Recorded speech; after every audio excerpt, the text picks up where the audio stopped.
Essay, where ideas take shape, thought finds out, and every conversation explores the art of thinking beyond the obvious. And today I have my special guest. He's the author of the book Voice of the Heart, no other than Mr. Greg Pai. Thank you, Daniel. Welcome, Mr. Greg on Abstract Essay. And can you please introduce more about yourself to the audience? Sure. Yeah, and my background is very relevant to the book itself because it substantiates how the book came to be. So I will take a minute to get into that background. But first, let me thank you and your audience for your time and attention. I believe it will be well worth the journey and looking forward to sharing it. So Yeah. my life has always felt like a puzzle wrapped in an enigma and tucked into a Pandora's box. Nothing ever really made sense to me until one particular day about 12 years ago. But let me take you back to the beginning. You know, my childhood was complicated. I was raised till I was about 9 years old by a single mom, cramped with my grandparents, my uncle who had Down syndrome, and my aunt and her two children in a two-bedroom, essentially project tenement in the South Bronx, New York. I didn't know how bad it was really, because when you're in that environment, you think it's all you have and you just think it's perfect. But my background was really like a mosaic of mixed race, mixed culture, mixed religion, nearly covering the entire gamut: African American, Caucasian, Hispanic, every religion. And then my mother, when I was about 9 and a half, met a young doctor at the hospital she worked at. She was a switchboard operator who was from India. And they got married. And the day they got married, he adopted me, which was very gracious of him. I took his name, hence the name Pi. And with the changing of that name, my environment changed. We moved to the suburbs of New Jersey. It was a total culture shock. But then the fun and the next level confusion began. I could not bear traditional education in spite of above average aptitude. I mean, I could barely get out of high school. Back then, they probably wanted to have you examined when you behaved like that. Today, there's all kinds of diagnoses for all kinds of brilliance and just children who are gifted, of which really all children are gifted. But the world wants to sort of put us in boxes. But we'll talk more about that in a minute. But in spite of those challenges, I went on to experience more than my fair share of success in music, photography, and then later careers in consulting, technology, law, entertainment and media, international entrepreneurship, and finance, all working with leaders in the respective industries. And to someone on the outside, I looked like some kind of Renaissance man. But on the inside, I was falling apart. I couldn't find happiness no matter where I looked. My health began to fail. My first marriage failed. I was likely failing as a father. I was spending myself into debt as a symptom. And it was a total crash out. But how could that be? Well, fast forward to that day I mentioned earlier in 2013. Something changed in a single moment. My current wife of over 25 years and I were doing volunteer work throughout Africa, the Middle East, and Southeast Asia. I was basically using my business skills to help nascent entrepreneurs build indigenous businesses that they could leverage into the community and create essentially jobs and resources, or rather products and services that were much needed. We were in the Masai Mara of Kenya and on the way to visit a schoolhouse. And we had my son, my youngest son, who was 12 at the time. And we were walking across a field, and my wife said, "Look at that sunset. You got to take a picture of that sunset."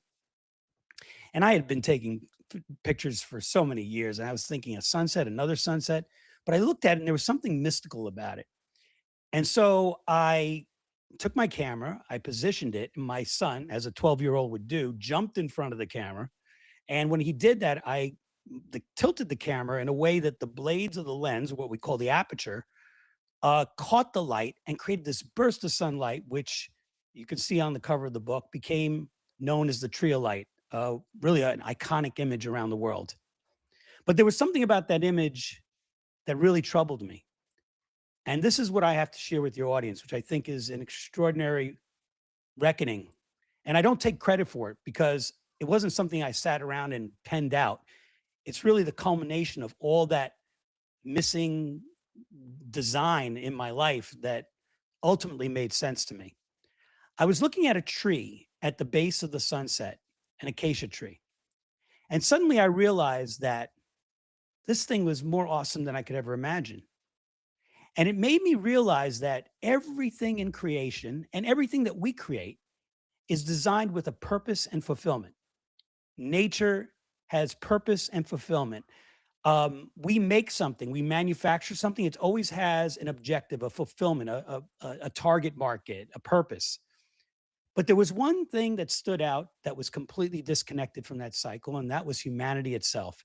And hence my particular challenge. It all started to make sense. The entire puzzle started to fall and form a picture. And that picture was an invisible war. Now, I'm not talking about a war that you can't see. I'm talking about a war that hides itself. We see it manifesting in society. You just turn on TV, turn on social media, look out the window, you see the war. Maybe sometimes you see it in your sleep. Maybe you see it in your relationship that's having challenges. Maybe in your parenting. Maybe in your gifts. Or maybe in the things that are not your gifts, but that you're pursuing that you're not passionate about. But that war is a war in what I call our command centers of purpose, peace, and passion. Purpose being what defines us, like who are we really as individuals and as a creation? Peace, which is what informs us, and passion, what motivates us. And by the way, let's not confuse peace with discourse. Discourse is natural. Peace is defined as discourse based on truth. When truth doesn't exist and there's discourse, that's called chaos. Now, at the center of this war, there were two voices. Now, don't call a psychiatrist, but let's think for a second. What am I talking about? Sometimes, there's this kind of cartoon where the devil's on one shoulder and an angel on the other. I would say that our conscious, our subconscious, people who have influence over us, our environment, society, media, these are the voice of the world. These are voices that fill us and feed us and kind of direct us in each of those three command centers. And then there's the voice of the heart. The voice of the heart is simply the antithesis of the voice of the world. It's the opposite. I used to joke around and say, everything is opposite. Every day is opposites day. And if you really think about it, and you look at the news or you look at maybe what you're doing with your life, you'll start to realize, you know what? I'm actually doing the opposite. I actually made a suggestion to somebody on social media. They asked, I'm 30, they said, I'm 23 years old. What is the one piece of advice you could give me that could change my life? And I said, you know what? Take one day and do the exact opposite of everything that you would normally do and see what that brings you. And they actually did it. They said it was a challenge, but they started to realize that the things that they spent most of their day on, they didn't want to do. And that there were things that they wanted to do that they had not contemplated that was more natural to them. Now, I'm going to pause there before I segue into where this leads, but I want to leave obviously a little room for questions because that's a big download. Yes, and thank you so much for sharing your knowledge and wisdom to the world, Mr. Greg. Thank you.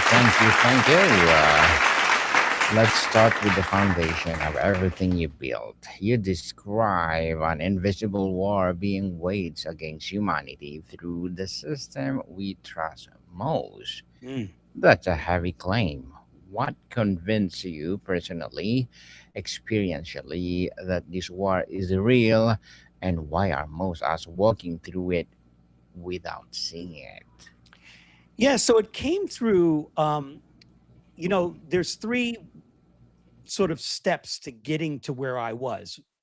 And one is called the mirror, the next is called the map, and the next is called the megaphone. So what you're alluding to first is the mirror. I had to look in the mirror. And what's interesting about a mirror is you actually see the inverse, which I believe this video is actually inverted, but you see the counter reflection of the reality. And so when I looked in the mirror, I started to take inventory of the things that I was doing. What was I spending my time on? What was I thinking about? What was I pursuing? Was I doing anything to benefit more than myself? I was always a giver. I would take whatever I had and I would give it away. And then I realized that there was a fault line in that because I was giving things away to gain approval.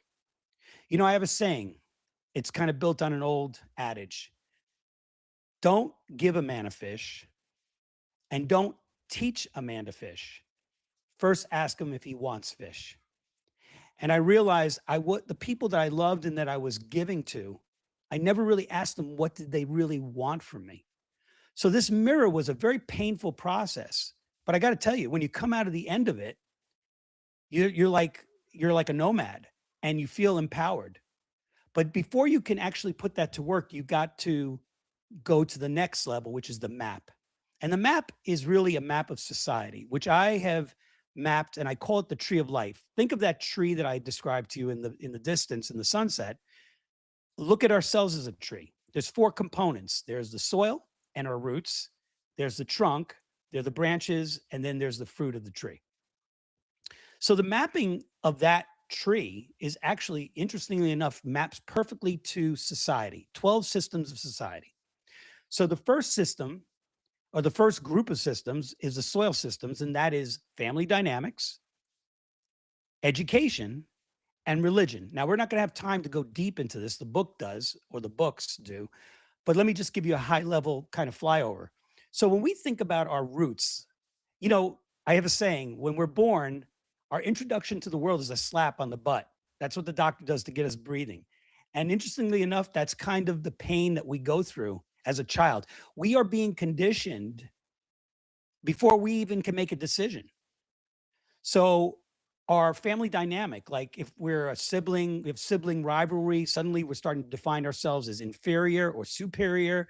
Our education, our education system is been basically stripped of critical thinking skills. So we don't know how to think. We don't know how to, we really just know how to regurgitate. We know what rote education is. We don't know how to research. Socrates said the only knowledge worth having is none at all, meaning that the pursuit of knowledge is really where education lies.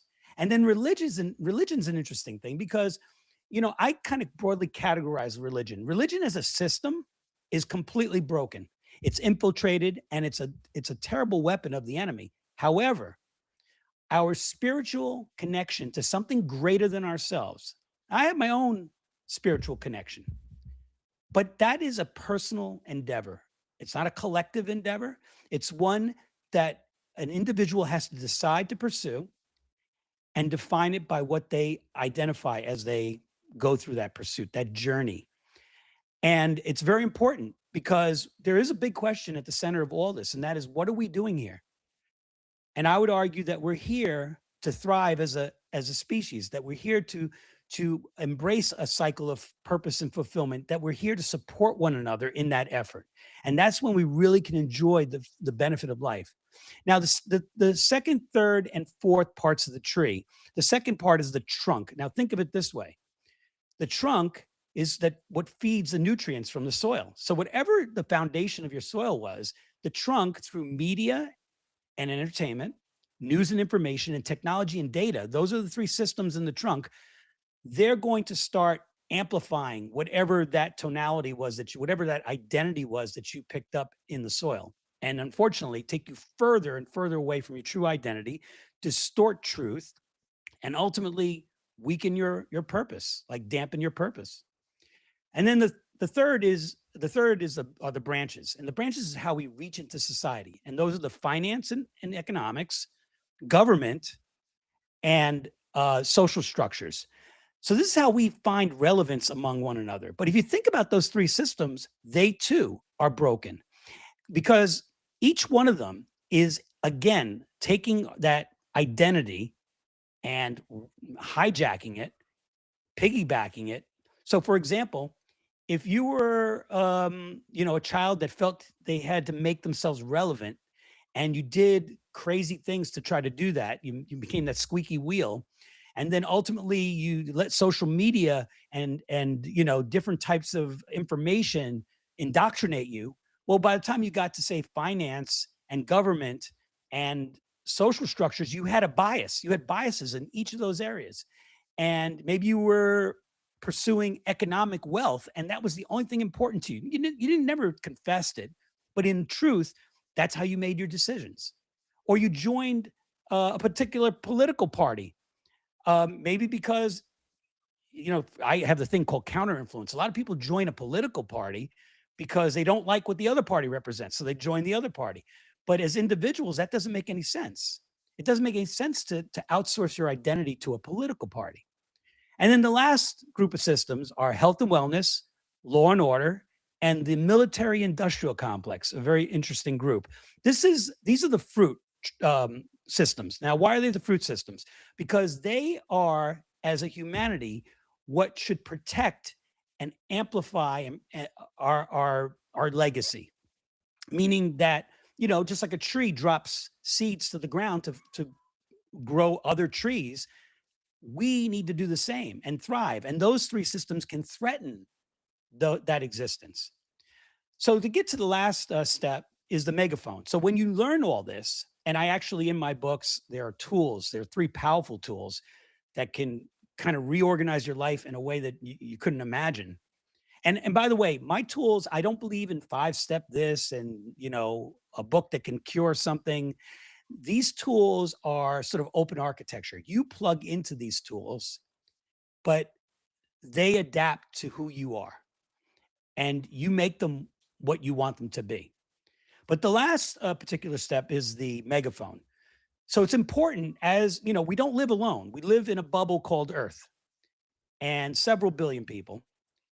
And you're going to find, if you read my book, in the first couple of chapters, you're going to find that there's actually a powerful premise to suggest that anything we do as individuals, when we do it to elevate the lives of others, becomes a lasting a joy that we can never manufacture on our own. So that's sort of the big picture, Daniel. Well said, Mr. Greg. You say these were targets of purpose, peace, and passion. If you had to name the primary weapon being used against us, the single most effective mechanism that keeps people disconnected from their own hearts, what would it be? So if I'm understanding you correctly, are you asking about the particular weapons against those three systems or those three command centers? Is that what you're asking? Yes, Yeah. please. So there's actually 12 weapons. And again, as someone reads this book, it all starts to make sense. It really just organizes things that people already kind of sense or know. But there's four weapons against each of the three command centers. So, for example, when we talk about weapons against purpose, there's neglect, conformity, comparison, and ignorance. So, why are those weapons against our identity? Well, neglect. So, when we are erased from significance, we start to feel insignificant. That starts to ingrain in the DNA of our identity.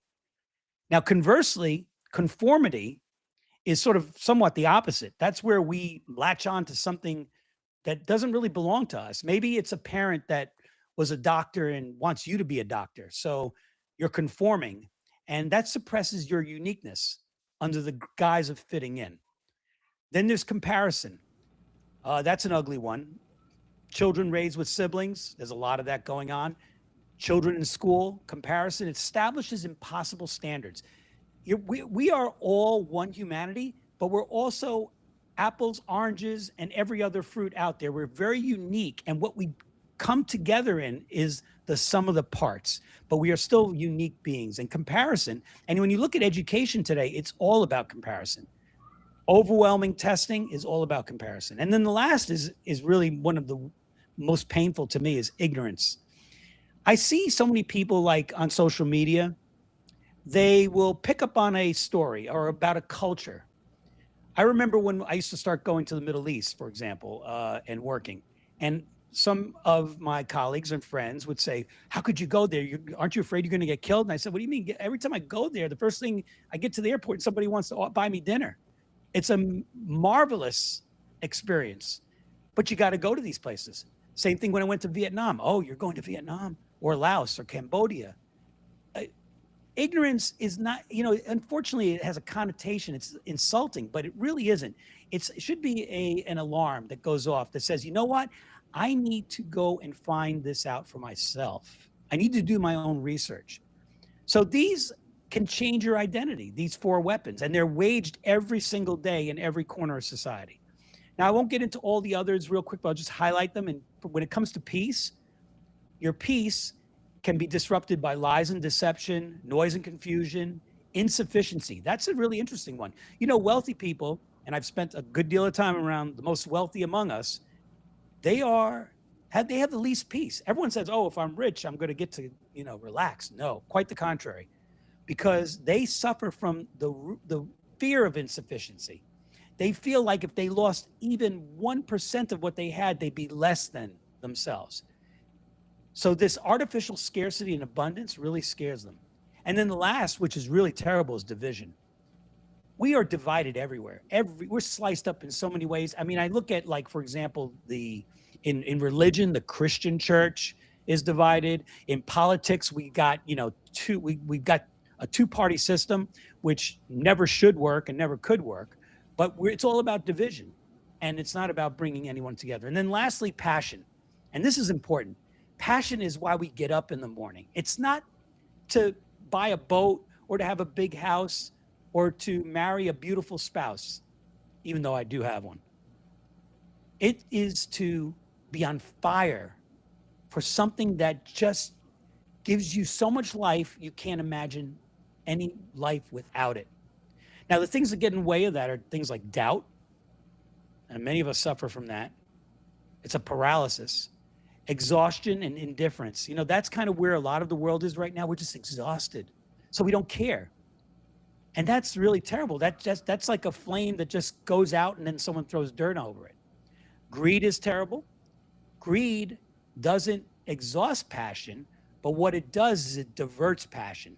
So there is, I used to say, we want more to get more, only to have more, to then want more than that, and then never having enough.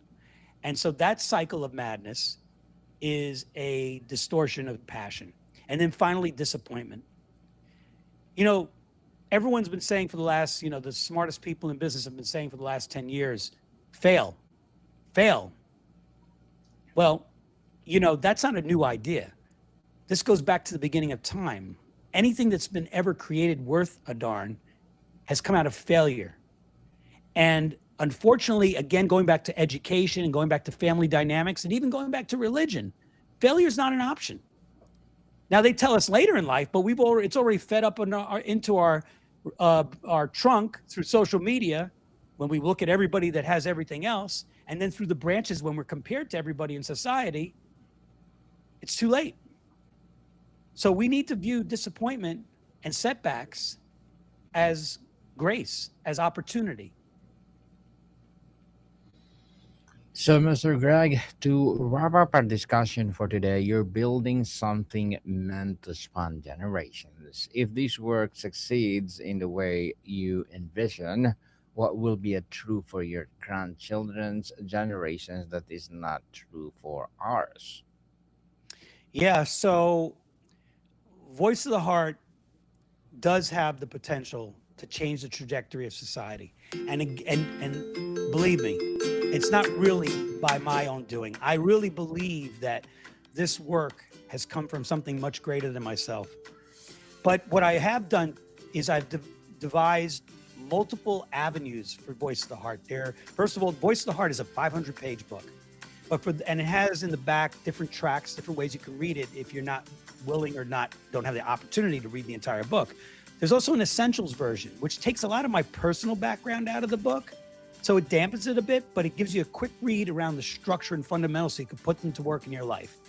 There's also, I've created a 30-book children's illustrated series that goes with the 30 chapters of the Voice of the Heart Masterwork so that parents can sit and talk to their children about these very things, have dinner time conversation around these very issues, and prepare them for the world. And then there's also a book called Thin Places, which is for the fiction reader. Not everyone likes nonfiction, but for the fiction reader, Thin Places has a wonderful collection of characters that bring the voice of the heart to life. And my hope is that people will embrace different parts of this and put it to work in their life. The sum total of that effort can change things, can change the trajectory for humanity. Mr. Greg, again, thank you so much for sharing your knowledge and wisdom to the world through Voice of the Heart. So, can you please invite our listeners to support the book itself? Thank you very much, Daniel. And thank you, audience. You're most welcome. So, where do people can get the book, Mr. Greg? So the book is available on Amazon all around the world. It's also available at bookstores I think in 15 countries. It's been selling in about 11 of them. If for some reason you can't get your hands on the book, please reach out to me through my email, which is Greg Pai at voiceoftheheartbooks.com. Again, Greg Pai, GregPai, at voiceoftheheartbooks.com. Or just send me a message. Let me know what you think. Let me know how I can help you. I would be delighted to have any kind of conversation that could bring you closer to the spirit of what I've created. Well, Mr. Greg Pai, thank you so much for your time. Thank you, Daniel. You're most welcome, and more to come, people. See you soon.